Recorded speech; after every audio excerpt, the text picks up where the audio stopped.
মতো একটি মুসলিম রাষ্ট্র, রাষ্ট্রের শিক্ষা ব্যবস্থার মধ্যে কোরআন শিক্ষার ব্যবস্থা নাই, রাষ্ট্রের সিলেবাসের মধ্যে কোরআন শিক্ষার ব্যবস্থা নাই।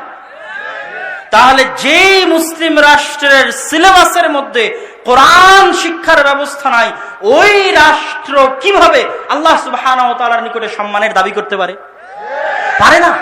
আল্লাহ সুবহানাহু ওয়া তাআলা তো হাদিসে রাসূল সাল্লাল্লাহু আলাইহি ওয়াসাল্লাম তো বলে দিচ্ছেন যে এই উম্মতের একটা অংশ ওই পরিমাণে সম্মান পাবে যেই পরিমাণে তাদের জীবনে কোরআনের শিক্ষা আছে, কোরআনের চর্চা আছে, কোরআনের পঠন আছে এবং পাঠ আছে।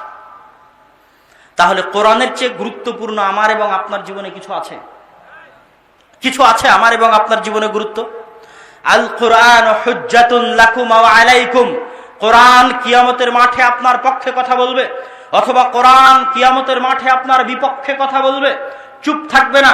সিয়াম কিয়ামতের মাঠে আপনার পক্ষে কথা বলবে, কিন্তু বিপক্ষে কোনোদিনই কথা বলবে না। কথা মনে বুঝাতে পারিনি। আপনি সিয়াম থাকেন, সিয়াম আপনার পক্ষে সুপারিশ করবে। সিয়াম থাকলেন না, সিয়াম কি কিছু বলবে, অভিযোগ দিবে? এরকম কোন প্রমাণ কোরআন এবং হাদিসে পাওয়া যায় না। কিন্তু কোরআন আপনি পড়েন, পড়লেন তো কোরআন আপনার পক্ষে আল্লাহর দরবারে কথা বলবে। আর কোরআন পড়লেন না তো কোরআন কিয়ামতের মাঠে আপনার বিপক্ষে আল্লাহ সুবহানাহু ওয়া তাআলার সামনে নালিশ করবে। কোরআনের একটা হক আছে। নিয়ামত যত বড়, সেই নিয়ামতের হক তত বড়। সবচেয়ে বড় নেয়ামা, আমার এবং আপনার জীবনের সবচেয়ে বড় নেয়ামা কি বলেন তো? যে আমাদের বাড়িতে, আমাদের ঘরে, আমাদের কাছে আমরা কি পেয়েছি? কোরআন পেয়েছি। এর চেয়ে বড় নিয়ামত নাই।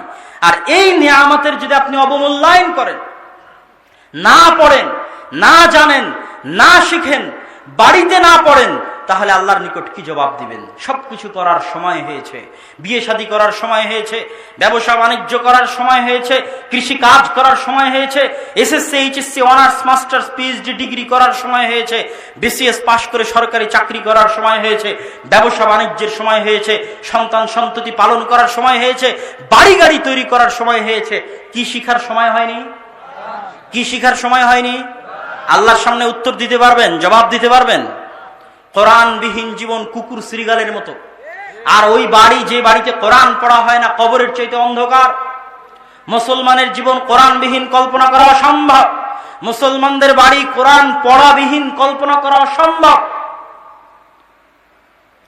যত নবী রাসূল অতীতে চলে গেছে, সব নবী রাসূলের মুজিজা তাদের সাথে শেষ হয়ে গেছে।